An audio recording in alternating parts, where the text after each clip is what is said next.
Welcome to the Real News Network. I'm Darna Noor in Baltimore. The UN Framework Convention on Climate Change is in full swing in Bonn, Germany. And all eyes are now on the U.S., now the only country in the world to reject the Paris Climate Accord.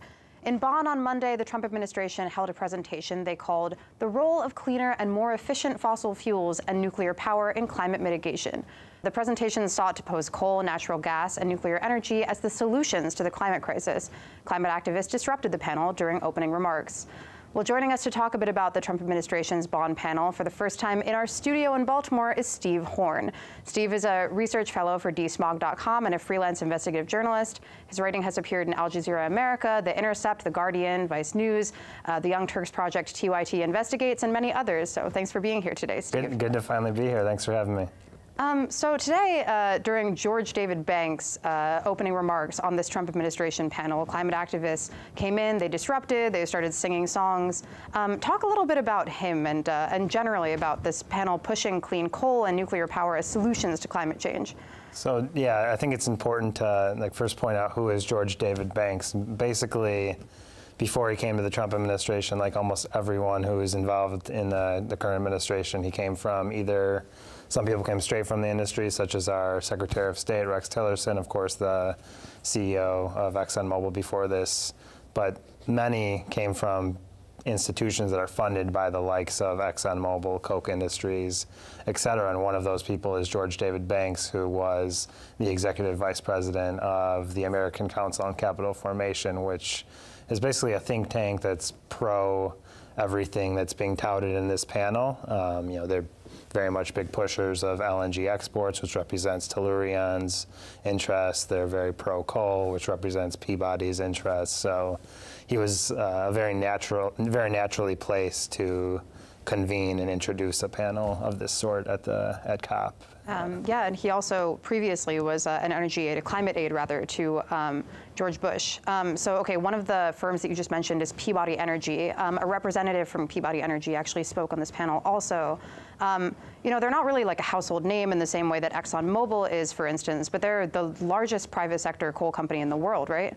Yeah, and the important thing with Peabody right now and during the Obama administration into today, and even before that, but huge miner of coal on U.S. public lands and big ambitions to export a lot of that coal to countries that are building coal-fired power plants, especially in Asia. So while coal is being phased out a bit in the U.S. at the power plant level, there's still a lot of mining happening, and Peabody is doing a lot of that mining on federal lands, which are leased out by the U.S. Bureau of Land Management through the Department of Interior. So they do still have a lot of coal all around the United States, particularly in the Illinois Basin and in the western United States. So not a household name, but a huge name in the coal industry. And you also mentioned the name Tellurian. They're a natural gas exporter, again, also, of course, represented on this Trump administration panel. Could you talk a little bit about them? What's their role in the Trump administration? Yeah, Tellurian's probably the name that people will know maybe in a year or two, but not quite a household. It maybe never will be a household name, but increasingly becoming a player in the oil and gas industry. They're basically an offshoot of this company named Cheniere, which is the biggest exporter of gas right now. The CEO of Cheniere, Sharif Souki, was forced out by Carl Icahn through a sort of a major shareholder of the company, wanted new executive level people for his own whatever profit motives that he had. So Souki was forced out as CEO and started this new company, Tellurian, which, unlike Cheniere, they do large-scale LNG. So these are in huge tankers that sign long-term contracts to particularly countries in Asia right now, Eastern Europe, a little bit Central Europe. What Tellurian's trying to do is small-scale LNG, where it will still be in big bulk amounts overall, but each ship will be smaller. And so this is a increasing trend within the industry. So the reason why it matters is that the large-scale LNG, basically, they have to go through the entire regulatory process, through FERC, through the Department of Energy, get all the permitting they need. FERC is the Federal Energy Regulatory Commission. So what this small-scale initiative, which is moving right now through the Department of Energy, is basically an entirely new regulatory landscape where they do not even have to go through first of all, no FERC regulatory process, but then second of all, it will be assumed to be in the public interest to export LNG if it's small scale. So it's this proposed rule that's now pending. If it goes through the Department of Energy, Tellurian would be the #1 beneficiary, and it's something they've been pushing kind of quietly. It's, if you read the industry news, it's big news. If you read the business press, it's big news, but it's not quite being talked about the level of climate activists, environmental activists, but Tellurian is the #1 player in that new game that's being played through the Department of Energy. And what about nuclear power? Why is the Trump administration also pushing nuclear power? Yeah, so nuclear power is something that's being pushed through the Department of Energy level with bailouts and taxpayers backing these plants that are not doing well financially. Same thing with some coal-fired power plants. So it's not surprising that they're there at the table, and nuclear power is still a big part of the American energy portfolio at the power plant level. As we see coal kind of slide down, we've seen nuclear kind of pick up a little bit, and of course gas is the #1 winner right now with fracking at the power plant level, and even now with exports because there's so much gas on the market. And of course, we've talked about this so much on The Real News, but why are coal, nuclear, gas, why are coal, natural energy, and nuclear power all to be feared? Why aren't they going to save us from the climate crisis?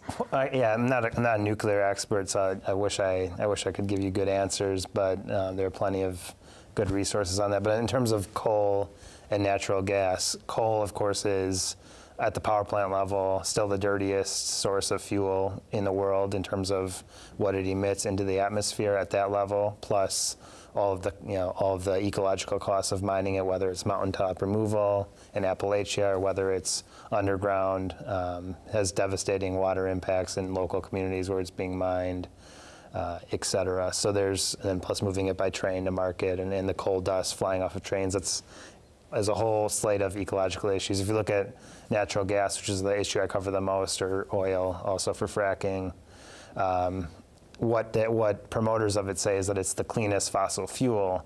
What they leave out of the discussion is they're only talking, when they say that they're talking about at the power plant level. Mm-hmm. So it's cleaner when it's burned in a power plant, but it's dirtier everything that comes before that. So actually getting it out of the ground and potential methane leakage that comes from that. Methane is a greenhouse gas that's 80 to 90 times more potent than carbon dioxide, which comes from coal when it emits into the atmosphere in its first 20 years and basically ends up equaling out over a longer period of time. But we don't have, if we're talking about climate change, the period of time that matters is the short term, those 20 years where it is dirtier. So the methane issue with gas plus all of the water issues from fracking that may happen, going down under the ground a mile and then out a mile, potential leakage at that level into underground water, which has been well documented in places like Dimock, Pennsylvania, in Texas and Wyoming, et cetera, through those high-profile EPA studies that fell through under the Obama administration. So